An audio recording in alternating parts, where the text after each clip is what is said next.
দোষীর কোনো ভিতর বাইরে হয় না, খুব পরিষ্কার থাকা দরকার, দোষী দোষী। সুতরাং প্রশাসনের কাছ থেকে সামগ্রিক চিকিৎসক সমাজ, সামগ্রিক জনতা এখন শুধু একটাই উত্তর চাইছে, আলোচনা নয়, ডিমনস্ট্রেট দ্যাট ইউ আর অ্যাক্টিং।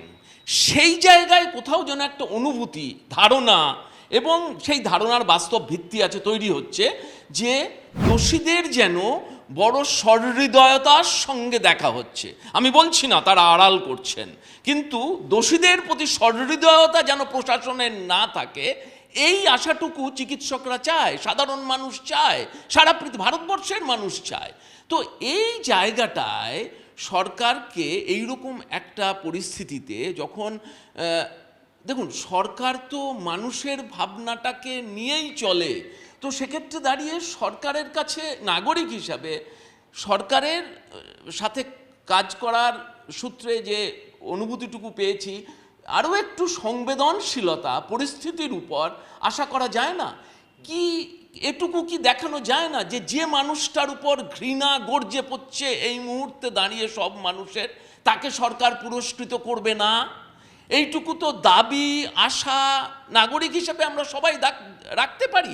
সেখানে যখন দেখা যায় যে এইটুকু সংবেদনশীলতা সরকারের মধ্যে উপস্থিত নেই, তখন কিন্তু সরকারের মোটিভ নিয়ে মানুষ সন্দেহ করতে শুরু করে। এই ব্যক্তিটি কিসের অপরিহার্যতা আছে? সে কি মহান চিকিৎসক হিসাবে, ছাত্র হিসাবে, অথবা অ্যাডমিনিস্ট্রেশনের কাছে তার অপরিহার্যতার মূল সরকার ক্ল্যারিটি নিয়ে বলুক, দাঁড়িয়ে বলুক যে এই ব্যক্তিটি এই উদ্দেশ্যে মহান। আমার মনে হয় না সরকারের কাছে, প্রশাসনের কাছে এমন কোনো যুক্তি আছে যে যুক্তিতে দাঁড়িয়ে অ্যাকসেপ্ট দ্য ফ্যাক্ট যে এই ব্যক্তিটি বড় বেশি কাছের লোক, এবং এর থেকেই তো সন্দেহের বাতাবরণ আরও বেশি তৈরি হয় এবং পারস্পরিক ভুল বোঝাবুঝির বাতাবরণ আরও বেশি তৈরি হয়। এই মুহূর্তে দাঁড়িয়ে চিকিৎসক সমাজের সাথে সরকারের যে গ্যাপ তৈরি হচ্ছে, সরকারের যে ভাবনার ভেদাভেদ তৈরি হচ্ছে, তার অন্যতম কেন্দ্রভূমি এটা। আজকে দাঁড়িয়ে আমরা সবাই খুশি হতাম যে সরকার দোষীদের পলক গতিতে শাস্তি দিত, আইডেন্টিফাই করতো। যেখানে মুখ্যমন্ত্রী দাঁড়িয়ে বলছেন যে ভেতরেও লোক আছে, ভেতরের লোককে আইডেন্টিফাই করা হোক, ভেতর বাইরে বলে কিছু নেই, দোষী দোষী।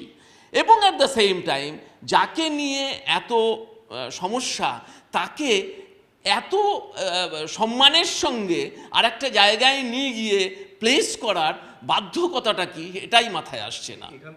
এর ধারা বিবরণী শুনছিলাম, প্রধান বিচারপতি প্রশ্ন করছিলেন সরকারের যে প্রসিকিউটর তাকে, যে এই ব্যক্তিকে কেন এখনো ইন্টারোগেট করা হয়নি।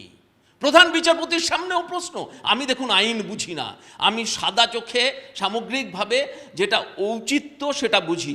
সবার সামনেই আজকে এই প্রশ্ন যে এই ব্যক্তিকে কেন দাঁড়িয়ে পুলিশ প্রশ্ন করবে না? এই ব্যক্তিকে কেন দাঁড়িয়ে জিজ্ঞাসা করা হবে না যে তুমি কতটুকু জানো? যিনি দাঁড়িয়ে প্রথম থেকে নানান ভার্সান চেঞ্জ করেছেন, সেক্ষেত্রে দাঁড়িয়ে তাকেও তো প্রশ্ন করা উচিত খুব সরল মনে।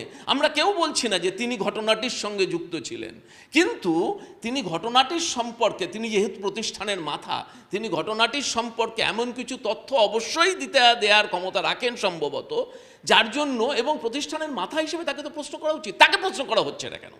এই প্রশ্নটাই তো আজকে সবার সামনে এসে পড়ছে।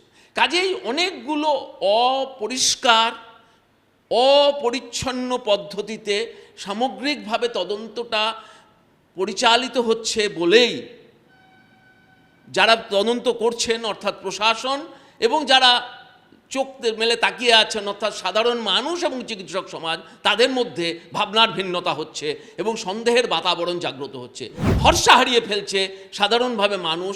আমরা চাই যত দ্রুত প্রশাসন এমন কিছু পদক্ষেপ নিক যাতে এই গ্যাপটা মিনিমাইজড হয়।